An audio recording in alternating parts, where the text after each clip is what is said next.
சசிகுமாருடைய மரணத்தை எடுத்துப்போம். அவர் வெள்ளிக்கிழமை கொல்லப்பட்டாருங்கிற தகவல் அதிகாரப்பூர்வமா வந்தது. வெள்ளிக்கிழமையிலிருந்தே பந்த் ஸ்ட்ரைக் எல்லாம் ஆரம்பிச்சாங்க. ஆனா அதுக்கு ஒரு நாள் முன்னாடி வியாழக்கிழமை ராத்திரி முகநூல் காவி மீடியாங்கிற ஒரு Facebook பேஜ், அந்த Facebook பேஜோட அட்மின் என்ன பண்றார், விடிஞ்சா வெள்ளிக்கிழமை நாளைக்கு எவ்வளவு பட்டாசு கோயம்புத்தூர்ல வெடிக்க போறதோ எல்லாம் அந்த அல்லாவுக்கு தான் வெடிச்சோன்னு போஸ்ட் போடுறார். அந்த போஸ்ட் போட்ட சில மணி நேரங்களிலேயே சசிகுமார் தாக்கப்பட்டாருங்கிற நியூஸ் வருது. வெள்ளிக்கிழமை அவர் செத்துட்டாருங்கிற நியூஸ் வருது. ஆக ஏன் இந்த சசிகுமாரோட மரணத்தை வச்சு ஒரு பெரிய மத கலவரத்தை, இந்து இஸ்லாமிய கலவரத்தை ஏற்படுத்தணுங்கிறதுக்காக இந்து அமைப்புகள் இந்த மாதிரி பண்ணிருக்க கூடாது. இந்த ஆங்கிள் நம்ம பார்க்கணும். திரும்பவும் சொல்றேன், இவங்க எல்லாம் போலி இந்து அமைப்புகள், உண்மையான இந்து போராளிகள் நினைச்சு ஏமாந்துடாதீங்க. இந்த இன்சிடென்ட் நடக்கிறதுக்கு ஒரு வாரத்துக்கு முன்னாடிதான் சூரிங்கிற ஒரு பர்சன், கோயம்புத்தூரை சேர்ந்தவர் தான், அவர் அவரோட ரியல் எஸ்டேட் ஆபீஸ்லயே கொல்லப்பட்டார்.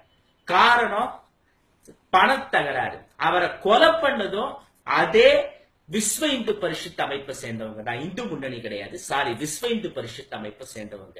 கஜாங்கிற பர்சன் கொலை பண்ணாரு. காஜா இல்லங்க, கஜா, கஜா என்னும் கஜேந்திரன்.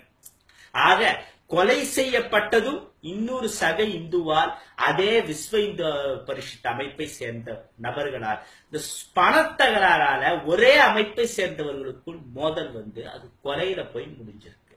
அதே மாதிரி இந்த சசிகுமார் இறப்பதற்கு சில நாட்களுக்கு முன்னாடிதான் ராமநாதன் பாஜகவை சேர்ந்த ஒருத்தர் தனக்கு பெரிய பதவி வேணுங்கிறதுக்காக ஒரு ஆளை செட்டப் பண்ணி தன்னோட கார் மேல வெடிகுண்டை வீச வச்சார். ஆனா அவருக்கு மட்டும் ஒண்ணுமே ஆள, பெட்ரோல் குண்டை கார் மேல வீசியும் உடனே உயிருக்கு ஆபத்து இல்ல, எனக்கு இசட் கேட்டகரி பாதுகாப்பு வேணும், எனக்கு பெரிய பதவியெல்லாம் வேணும்னு அவர் புலம்பினார்.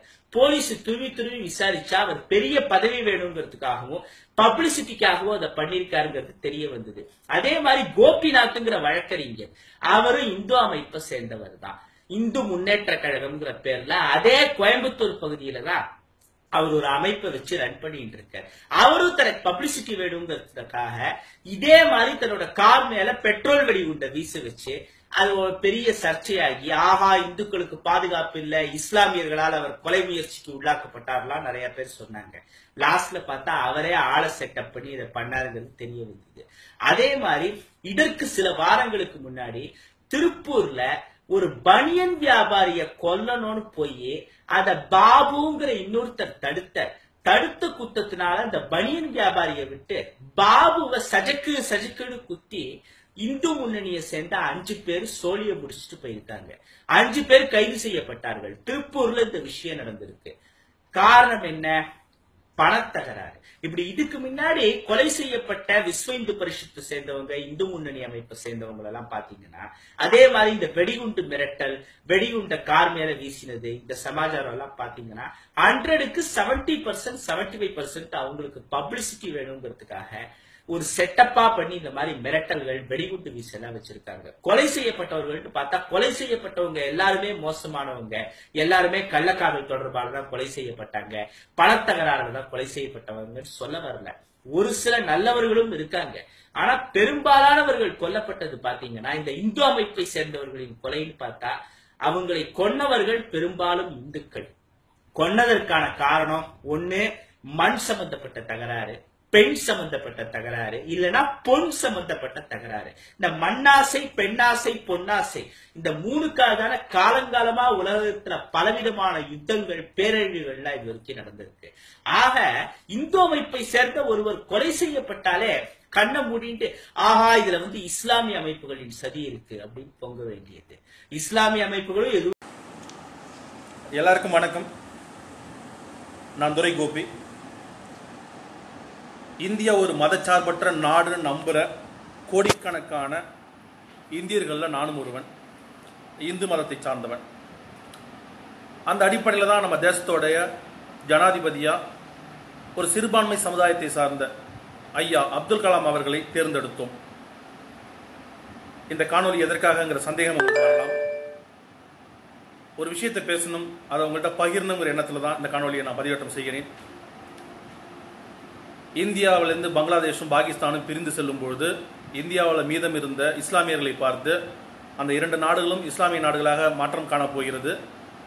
நீங்கள் வந்து அந்த 2 நாடுகளுக்கும் போக போகிறீங்களா இல்லை இந்தியாவில் இருக்க போகிறீங்களான்னு சொல்லிட்டு நம்ம இஸ்லாமிய சகோதரர்கள்ட்ட கேட்டுக்கிறாங்க. அப்போ அவர்கள் சொன்ன பதில், நாங்கள் இந்தியாவில் இருக்கக்கூடிய இந்துக்களோடு தான் சகோதரத்துவத்தோடும் ஒற்றுமையோடும் வாழ விரும்புகிறோம் அப்படின்னு சொல்லிட்டு இங்கேயே தங்கிட்டாங்க. இப்போ இந்தியாவில் இருக்கக்கூடிய இஸ்லாமியர்கள் எல்லாம் யாருன்னு பார்த்தீங்கன்னா, நம்மை நம்பி நம்மோடு சகோதரத்துவத்தோடு இருக்க வேண்டும் என்கிற எண்ணத்திலே இந்த மண்ணிலே மீதம் இருக்கக்கூடியவர்கள். அந்த அடிப்படையில் தான் அவங்க எல்லாம் நம்ம கூட வந்து இன்னைக்கு கிராமத்தில் எடுத்துக்கிட்டிங்கன்னா ஒரு இஸ்லாமியருக்கும் ஒரு இந்துவுக்கும் சண்டை வரதில்லை. மாமா மச்சான் உறவு முறையோட, அண்ணன் தம்பி உறவு முறையோட அவங்க வீட்டு ரம்ஜான் பிரியாணி நம்ம வீட்டுக்கு வரும், நம்ம வீட்டு தீபாவளி பலகாரங்கள் அவங்க வீட்டுக்கு போகுங்கிற அடிப்படையில் தான் நம்மளுடைய உறவு கட்டமைக்கப்பட்டிருக்கு.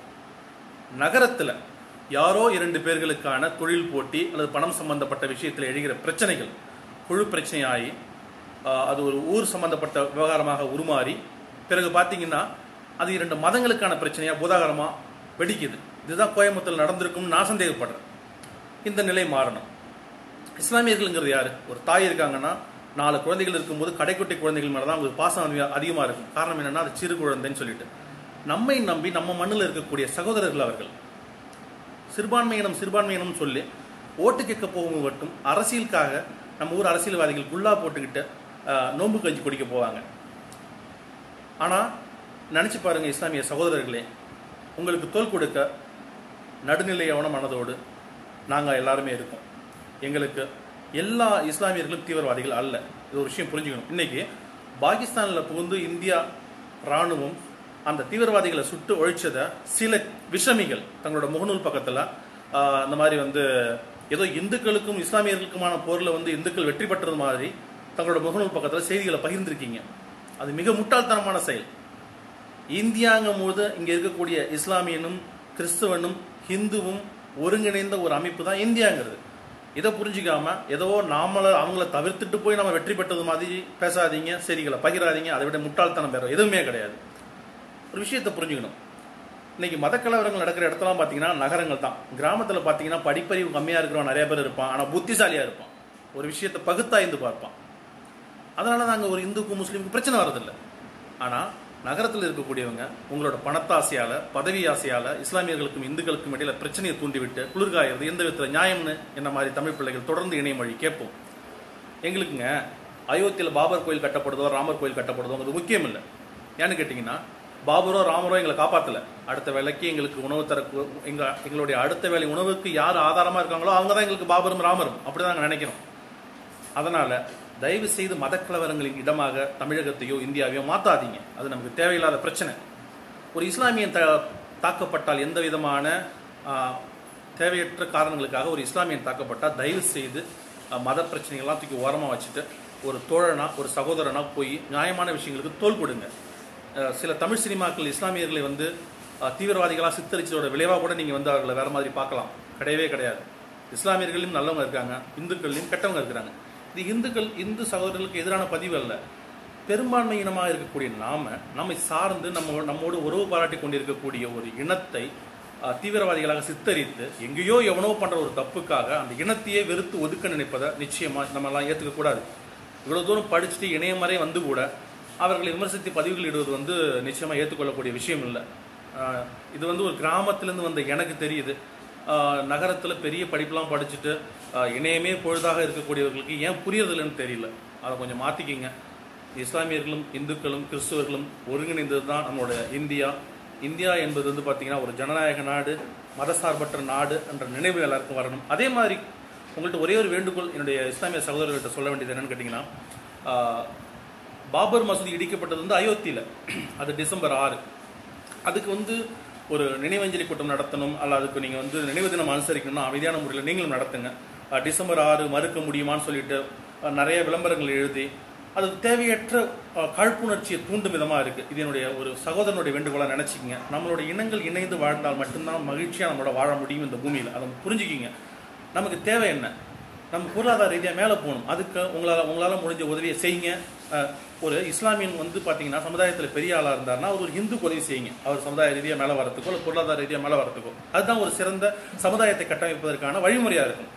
அதை விட்டுட்டு அவங்கள அழிக்க நினைக்கிறதும் இவங்களை அழிக்க நினைக்கிறதும் இதெல்லாம் கற்காலத்தில் உள்ளவங்க செய்ய வேண்டிய வேலைங்க. நம்ம செய்யக்கூடாது. புரியுதுங்களா? நாம எல்லாரும் மதங்களை கடந்து மனிதம் வளர்க்க வேண்டும் என்பதுதான் என்னை போன்ற இடையத்தில் இருக்கக்கூடிய தமிழ் பிள்ளைகளின் எண்ணப்பாடு. எங்களுக்கெல்லாம் வந்து பார்த்தீங்கன்னா எந்த விதமான பேக்ரவுண்டும் கிடையாது. இது வந்து இந்துக்களுக்கான எதிரானது, முஸ்லீம்களுக்கான ஆதரவானது அதுவும் கிடையவே கிடையாது. நிறைய என்னை தொடர்பு கொண்ட, என்னுடைய தனி செய்தியில் தொடர்பு கொண்ட நிறைய இஸ்லாமிய சகோதரர்கள், நீங்கள் ஏன் கோயம்புத்தூர் கலவரத்தை பற்றி பேச மாட்டேறீங்க, கோயம்புத்தூர் சம்பவத்தை பற்றி பேசுங்கன்னு சொன்னாங்க. நான் எப்படி பேச முடியும்? இப்போ ஒரு விஷயத்தை பற்றி பேசணும்னா ஒருத்தங்களுக்கு ஆதரவாகவும் ஒருத்தங்களுக்கு எதிர்ப்பாக தான் பேசுகிற மாதிரி இருக்கும். நான் அந்த சம்பவம் நடந்த அன்றைக்கி என்னோட முகநூல் பக்கத்தில் ஒரு செய்தி பகிர்ந்திருப்பேன். வி ஆர் சேம், நாங்கள் எல்லாரும் ஒத்துமையாக உள்ளவங்க, இந்து கிறிஸ்டியன் முஸ்லீம்ங்கிற வேறுபாடெல்லாம் எங்களுக்கு கிடையாது. இது இந்தியா. இந்த இந்தியாவில் வந்து மதங்கள் ரீதியாக யாரும் பிரிவினை உண்டாக்காதீங்கன்னு சொல்லிட்டு என்னோட முகநூல் பக்கத்தில் அன்றைய தினமே ஒரு செய்தியை நான் உருவாக்கியிருப்பேன். அதனால் நடந்து போன சம்பவங்களை மறந்து, கடந்து போன தினங்களை மறந்து, இனி வரப்போகிற நாளில் இந்தியன் என்கிற உணர்வோடு நம்ம எல்லாம் ஒருங்கிணையணும், ஒற்றுமையாக இருக்கணும். இன்னைக்கு இந்திய ராணுவம் பெறுகிற வெற்றி ஒவ்வொரு இந்துவோட வெற்றி, முஸ்லீமோட வெற்றி, கிறிஸ்துவனோட வெற்றின்னு நினைக்கணும் ஒழிய இது இந்துக்களோட வெற்றின்னு நினைச்சானா அதை விட முட்டாள்தனம் வேறு எதுவுமே இல்லை. பாகிஸ்தானில் கொல்லப்பட்டவன் தீவிரவாதி என்ற உணர்வோட பாருங்க. அவனை வந்து மதம் சார்ந்து அவனை பார்த்தீங்கன்னா நிச்சயமாக நம்ம வாழ்க்கையில் மேலே போகவே முடியாது, முன்னுக்கு வரவே முடியாதுங்கிற தகவலை உங்கள்கிட்ட பகிர்ந்து இந்த நாள் எல்லாருக்கும் இனிய நாளாக அமையணும். எல்லாருக்கும் என்னுடைய நன்றியும் வணக்கங்களும். மீண்டும் சந்திப்போம். உங்களின் நண்பன் துரை கோபி. தேனி மாவட்டத்தில் இருக்கிற படவீரநாயக்கன்பட்டி தான் எங்க கிராமம். எங்க கிராமத்தில் பெரும்பாலும் வசிக்கிறது நாயுடு இன மக்கள் தான். எங்க ஊர்ல முகமது மைதீன் வாத்தியார்னு ஒருத்தர் வேலை செஞ்சார். பெரியவளத்திலிருந்து வந்து போயிட்டு இருப்பாரு. எங்க ஊர்ல இருக்கிற எங்க நாயுடு பெரியவங்களெல்லாம் முகமது மைதீன் வாத்தியார் வந்து மாமான் தான் கூப்பிடுவார். அதே மாதிரி முகமது மைதீன் வாத்தியார எங்க ஊர்ல இருக்கிற அந்த வயது குறைந்த அந்த நாயுடு இன மக்கள் எல்லாம் அவரை பார்த்து மாமான்னு கூப்பிடுவாங்க. இப்படி ஒரு குடும்ப உறவு மாதிரி ஒன்று நீடிச்சுக்கிட்டே வந்துகிட்டு இருந்தது. உதாரணத்துக்கு சொல்லணும்னா, எங்க குடும்பத்துல எங்க சகோதரியோட பூப்பணிதான் நன்னீராட்டு விழா நடந்தது. அந்த விழாவுக்கு தாய்மாமங்கள் சீர் அப்படிங்கிறது ரொம்ப முக்கியமான ஒரு விஷயம். அது வந்து ஒரு உரிமை. முகமது மைதீன் வாத்தியாரும் எங்க குடும்பத்துக்கு வந்து ஒரு பெரிய தட்டுல தேங்காய், பழம், பூ, துணிமணிகள் எல்லாத்தோடையும் சேர்த்து கருகமணி பாசியும் ஒன்று வச்சு எங்க அந்த சிஸ்டருக்காக கொண்டு வந்து கொடுத்தார். அதாவது தாய்மாமன் உரிமையை அங்க வந்து நிலைநிறுத்துறார். இது ஒரு குடும்ப ரீதியான ஒரு உறவு, மாமா மச்சான் அப்படிங்கிற ஒரு உறவு. நான் வருஷநாட்டு ஜமீன் கதை எழுதுறதுக்காக தேனி மாவட்டத்தில் இருக்கிற 72 கிராமங்கள் சுத்தி பார்க்க போனேன். எல்லா கிராமங்கள்லயும் இந்த நாயுடு இன மக்களுக்கும் இந்த முஸ்லீம் இன மக்களுக்கும் ஒரு நல்ல உறவு நீடிச்சுக்கிட்டு இருக்கு. ஒரு சமூக உறவு. எப்படின்னா மாமா மச்சான் அப்படிங்கிற உறவு நீடிச்சுக்கிட்டு இருக்குங்கிறது அப்புறம் நான் தெரிஞ்சுக்கிட்டேன். எங்க குடும்பத்துல மட்டும்தான் ஒரு குடும்ப உறவுன்னு நினைச்சுக்கிட்டு இருந்தேன். ஆனா தென் மாவட்டங்கள்ல போற பக்கம் எல்லாம் இது ஒரு சமூக உறவாவே மாமா மச்சான் உறவு நீடிச்சுக்கிட்டு இருக்குங்கிறது நான் தெரிஞ்சுக்கிட்டேன். எங்களுக்கு சொந்த ஊர் வந்து உஸ்லம்பட்டி பக்கத்துல ஒரு சின்ன கிராமம்னாலும் நான் வளர்ந்தது என்னவோ சுத்தி திண்டுக்கல் பக்கத்துலயான சுத்தி கிராமங்கள்ல தான் வளர்ந்தேன். அங்க வந்து நாங்க மட்டும்தான் எங்க சமூகத்தை சேர்ந்த பிரமலை கல்லர்னு சொல்ற அந்த முக்குளத்தோரனுடைய ஒரு உட்பிரிவான ஒரு ஜாதியை சேர்ந்தவன் நானு. நாங்க வந்து சாதாரணமா அம்மாவுடைய அப்பாவை சியான்னு தான் கூப்பிடுவோம். சியா பாட்டன்னு சொல்லி சொல்றதுல சியான் வந்து அம்மாவை பெற்ற அப்பா, பாட்டன்றவன் வந்து அப்பாவை பெற்ற அப்பா. அப்ப சியான்ற உறவு வந்து அம்மா வழியான அம்மாவனுடைய அப்பாவை தான் சியான்னு சொல்றது வழக்கம். ஆனா நாங்க வந்து அந்த இஸ்லாமியர்களை எங்களை விட மூத்தவங்கன்னா அந்த அப்பாக்களை தான், மற்ற அண்ணன்மார் எல்லாத்தையும் அண்ணன் தான் சொல்லுவோம். பெரியவரை மட்டும் நாங்க வந்து சியா அப்படின்னு சொல்லி சொல்றது.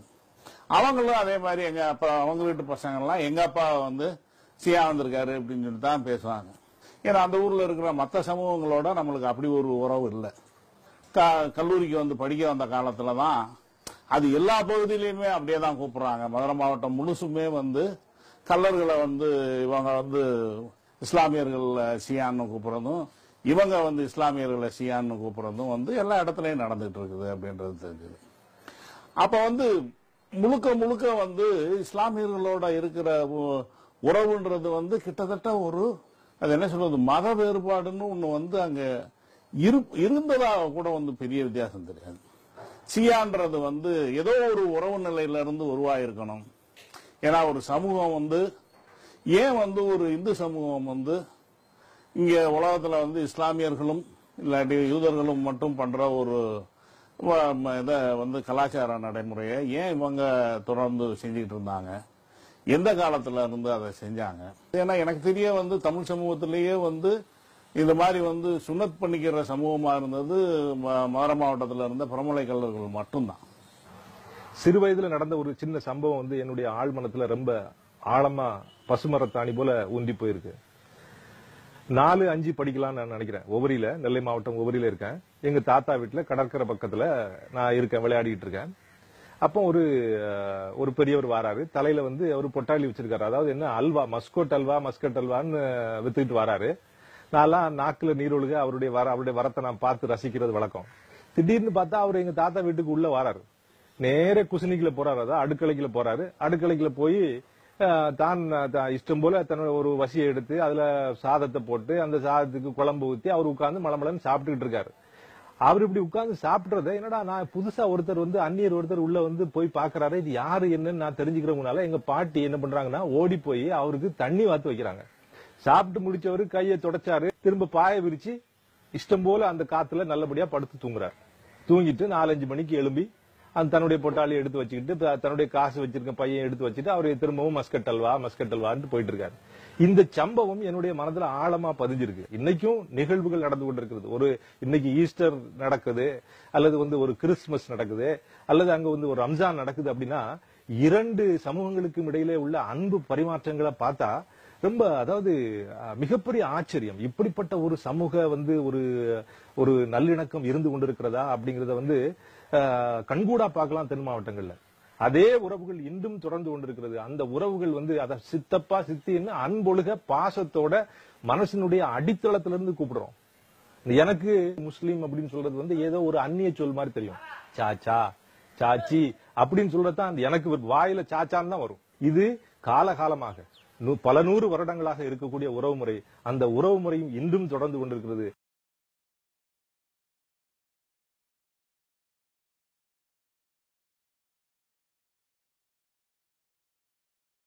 அடுத்து என்ன அப்படின்னு பார்த்தா, நம்ம HIV ராஜான்றவர் ஒருத்தர் பேட்டி கொடுக்கிறாரு.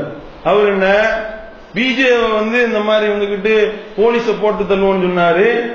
பிஜேவை என்னடா பண்ணீங்க என்று சொல்லி ஒரு மனநோயாளி, அந்த ராஜா என்ற அந்த மனநோயாளி பேசி இருக்கிறத நம்ம பார்க்கிறோம். அதாவது இந்த ராஜா என்ற இந்த மனநோயாளியை பொறுத்த வரைக்கும் இவரை மனநோயாளி என்பதில் எந்த விதமான சந்தேகமும் யாருக்கும் வராது. ஏன் இப்ப பிஜேபி இப்படி பேசி இருக்கிறாருன்னா என்ன பேசினாரு முதல்ல தெரியுமா உனக்கு?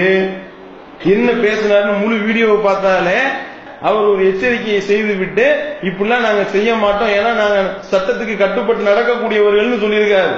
இதை திருச்சி நீ சொல்றிய, இப்படி திருச்சி சொல்லக்கூடிய இந்த ராஜாவை பார்த்து நம்ம கேட்கின்றோம், நீ இந்த மாதிரி சொல்வாயானால் உன்னுடைய ஆள் என்னமா, நீ என்ன பேசுன, நீ எப்படிப்பட்ட பேச்சுகள்லாம் நீ பேசுன, கொஞ்சம் யோசனை பண்ணி பாருங்க. இப்ப இவன் பேசுனதை வச்சுக்கலாம் நடவடிக்கை எடுக்க மாட்டாது போலீஸ். ஏன், இந்த ராஜா என்பவரை பொறுத்த வரைக்கும் ஒன்னு சொல்லுவாரு, இன்னும் இந்த மாதிரி எல்லாம் சொன்னீங்களாம்ல, no no I don't say அப்படின்றான் டக்குன்னு, இல்லங்கிறேன் டக்குன்னு ஒரு வார்த்தையில முடிச்சிருவான். இல்லங்க வீடியோ எல்லாம் இருக்குங்க, இல்லங்கிறேன், அங்க நீங்க போனீங்கல்ல, அங்க போய் பேட்டி கொடுத்தீங்க, அங்க நான் போகவே இல்லங்கிறேன் அப்படின்றான். இது சொன்னீங்க இல்ல இப்ப நான் சொன்னீங்க, நீங்க சொன்னீங்களே காந்தியடிகள் இந்து பிரதிநிதி, நான் சொன்னேனா? ஜின்னா சொன்னா இல்ல ஜின்னா சொன்னார் சொன்னீங்களா இல்லையா? விவாதத்தில் நான் இதுவரை பேசவில்லை. நீங்க தொட்டதுனாலதான் இல்ல நீங்க என்ன சொல்ல போறீங்க? இந்த விவாதத்தில் நான் காந்திஜி ஜின்னா பற்றி பேசவே இல்லை. பயங்கரமான கல்லூரி மங்க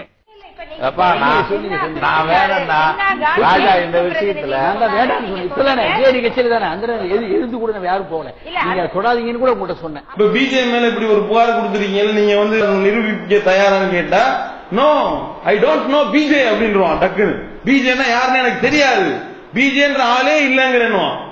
என்னடா இப்படி சொல்ற? ஆமாங்கிறேன், பிஜேன்ற ஆளே இல்லங்கிறேன். இப்படிப்பட்ட ஒரு மனநோயாளிக்கு போயிட்டு காவல்துறை செவிசாய்க்குமா? இதுதான் யதார்த்தமான நிலைமை. இப்படிப்பட்ட ஒரு கிறுக்கனை, ஒரு மனநோயாளி இப்படிப்பட்ட ஒரு உளறி இருக்கிறான். நீ என்னென்னலாம் இப்படி பேசி இருக்கிற என்பதை பட்டியல் போட்டோன்னு வை. இந்த ராஜா என்பவர் என்னென்னலாம் நீ இந்த அரசியலமைப்பு சாசன சட்டத்திற்கு எதிராக பேசியிருக்கிற, இதுதான் உன்னுடைய வேலைய. இத்தகைய கலவரத்தை தூண்டக்கூடிய விதத்துல நீ பேசுனதை பட்டியல் போட்டோம் நாடு தாங்காது. இதே மாதிரி இந்த சங் பரிவார கும்பலை சேர்ந்தவர் என்ன பேசி இருக்கிறாங்க, இந்தியாவே குஜராத்தா மாத்துவோம்னு இந்த இந்து முன்னணியினுடைய மாநில தலைவர் அந்த கடைசோர் அந்த ஆள் பேசியிருக்காரா இல்லையா? உள்ளதுக்கு வச்சியா நீனு? அதே மாதிரி வந்துகிட்டு எவன்லாம் எதிர்த்து பேசுறாங்க, எங்களை எதிர்த்து பேசுறாங்க, அவங்க எல்லாம் உயிரோட தீ வச்சு கொளுத்துவோம் என்று ஏபிவிபி காரன் பேசினானே ஒருத்தவன், அவன் மேல என்ன ஆக்ஷன் எடுத்தீங்க? இந்த எச் ராஜா வந்து போய் அவனை ஆக்ஷன் எடுக்க சொல்லுவியா? அவன் மேல அவனே ஆக்ஷன் எடுக்க நீ சொல்லுவாயா? நீ பேசின பேச்சுக்கெல்லாம் கொஞ்சம் நெஞ்சமா? இதுதான் இவர்களுடைய தொன்று தொட்ட வழக்கு.